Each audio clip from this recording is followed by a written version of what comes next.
ఈరోజు కోవూరు గరం ఉంది. అక్కడ కోవూరు ఎమ్మెల్యే ప్రశాంత్ రెడ్డి మీద మాజీ ఎమ్మెల్యే నలాపురెడ్డి ప్రసన్న కుమార్ రెడ్డి మధ్య పచ్చగడ్డి వేస్తే బగ్గుమనేటట్టు మారింది.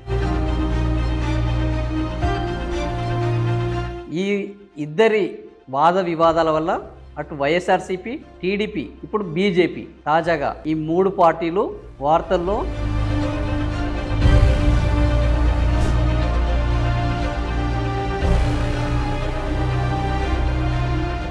కోవూరుకు సంబంధించి గరంగా ఉన్నాయి. దీని మీద అటు టీడీపీ నుంచి వెళ్ళి ఇటు బీజేపీ నుంచి వెళ్ళి వైఎస్ఆర్సీపీ మీద దాడి చేస్తున్నారు.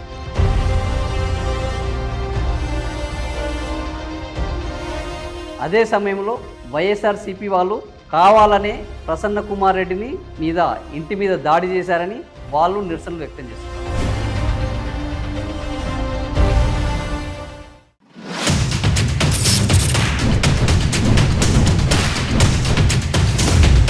హలో, హాయ్, నమస్తే. సోషల్ పోస్ట్ న్యూస్ అప్డేట్స్కు స్వాగతం. అసలు జరిగింది ఏంటి? ఇంతటి వివాదం దేనికి? ఈ వివాదంలోకి వెళ్తే నల్లపురెడ్డి ప్రసన్న కుమార్ రెడ్డి కోవూరు ఎమ్మెల్యే ప్రశాంత్ రెడ్డి మీద కొన్ని అనుచితమైన వ్యాఖ్యలు చేశారు.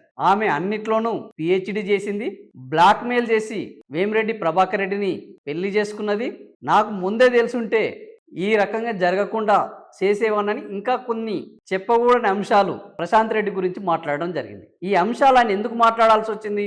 దానికి కారణం ఎమ్మెల్యే ప్రశాంత్ రెడ్డి నల్లపురెడ్డి ప్రసన్న కుమార్ రెడ్డి అవినీతి గురించి మాట్లాడడం. ఒక ఎమ్మెల్యేగా టీడీపీ పార్టీకి సంబంధించి ప్రతిపక్ష పార్టీకి సంబంధించిన మాజీ ఎమ్మెల్యే మీద రాజకీయంలో భాగంగా ఈ అవినీతి సంబంధించి అవి మాట్లాడడం జరిగింది. నల్లపురెడ్డి ప్రసన్న కుమార్ రెడ్డి అవినీతి మీద ప్రశాంత్ రెడ్డి మాట్లాడితే ప్రశాంత్ రెడ్డి వ్యక్తిత్వం మీద ప్రసన్న కుమార్ రెడ్డి మాట్లాడారు. సో ఇది చిలికి ఈరోజు గాలివానగా అయింది.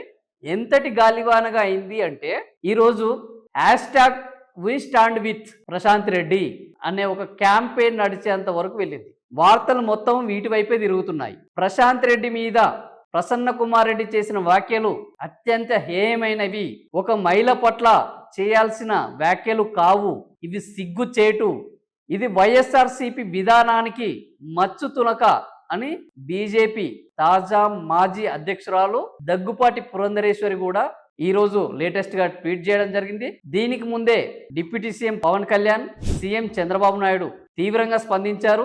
ఈ స్పందనల నేపథ్యంలో ప్రశాంత్ రెడ్డి పోలీసులకు వెళ్ళి ఫిర్యాదు చేయడం జరిగింది. ఈరోజు మహిళా కమిషన్ దగ్గరికి వెళ్ళడం జరిగింది. మహిళా కమిషన్ కూడా చైర్పర్సన్ రాయపాటి శైలజ దీని మీద చర్యలు తీసుకుంటామని చెప్పడం జరిగింది. రాజకీయ నేపథ్యంలో జరుగుతున్న ఈ వాదనలు, ప్రతివాదనలు, ఆరోపణల నేపథ్యంలో ఈరోజు కోవూరు గరంగా మారింది. మరి నల్లపురెడ్డి ప్రసన్న కుమార్ రెడ్డి మీద కమిషన్ ఎలాంటి చర్యలు తీసుకుంటుంది? ఈ వ్యాఖ్యలు చేసిన తర్వాత ప్రశాంత్ రెడ్డి ఆధ్వర్యంలో నా ఇంటి మీదకి దాడులకు వచ్చారు, నన్ను చంపే ప్రయత్నం చేశారు అని ప్రసన్న కుమార్ రెడ్డి ఆరోపించారు. అదే జరిగింది అని వైఎస్ఆర్సీపీ నేతలు చెబుతున్నారు.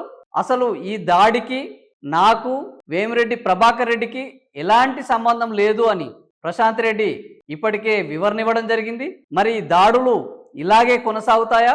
వీటికి ముగింపు పలికే అవకాశం ఉందా? మహిళల పట్ల అనుచిత వ్యాఖ్యలు చేసిన మాజీ ఎమ్మెల్యే మీద టీడీపీ చర్యలు తీసుకుంటుందా? ఎందుకంటే ఇటీవల కాలంలో టీడీపీ, వైఎస్ఆర్సీపీ నాయకులు కేసుల్లో ఇరుక్కోవడము, వాళ్ళని జైలుకు పంపించడము, వాళ్ళ మీద చట్టబద్ధమైన చర్యలు తీసుకుంటామని వాళ్ళు హెచ్చరిస్తున్నారు. ప్రశాంత్ రెడ్డి వివాదానికి సంబంధించి కూడా వైఎస్ఆర్సీపీ నేతలు గతంలో అసెంబ్లీలోనే మహిళలను కించపరచడం వల్లనే ఈ రోజు మహిళలంతా ఏకమై వాళ్లను అధికార పక్షం నుంచి ప్రతిపక్షం కూడా కాదు, అధికార పక్షం నుంచి పక్కన పెట్టారు అని చెప్తున్నారు. లోకేష్ మరింత తీవ్రంగా స్పందించారు. సో ఈ నేపథ్యంలో ఇప్పుడు ఏం జరగబోతుంది? ఈ వ్యాఖ్యలను అడ్డు పెట్టుకొని ప్రసన్న కుమార్ రెడ్డి మీద ఎలాంటి చర్యలు తీసుకోబోతున్నారు? దీనికి వైఎస్ఆర్సీపీ ఎలా స్పందించబోతుంది? కోవూరు రాజకీయాలు ఇంకా ఎంత హాట్ గా మారనున్నాయి? ఎన్ని రోజుల పాటు ఈ ఎపిసోడ్ కొనసాగనుంది అనేది ఇంకా తేలాల్సి ఉంది. మరి ఎమ్మెల్యే ప్రశాంత్ రెడ్డి చేసిన అవినీతి వ్యాఖ్యలను, ప్రసన్న కుమార్ రెడ్డి మీద చేసిన అవినీతి వ్యాఖ్యలు సరైనవా? అవి సరైనవి అయితే ఈయన స్పందించాల్సిన తీరు ఇదేనా? ఈ విషయంలో ప్రభుత్వం ఏం చేయాలి? ప్రతిపక్ష సభ్యులు ఎలా వ్యవహరించాలి? ఇది ప్రజలు నిర్ణయించాలి, చట్టాలు నిర్ణయించాలి. దీని పట్ల మీరేమనుకుంటున్నారు? మీ అభిప్రాయాన్ని కూడా కామెంట్ రూపంలో చెప్పండి. మీకు నచ్చితే లైక్ చేయండి. ఇలాంటి విషయాలు మరిన్ని తెలుసుకోవాలనుకుంటే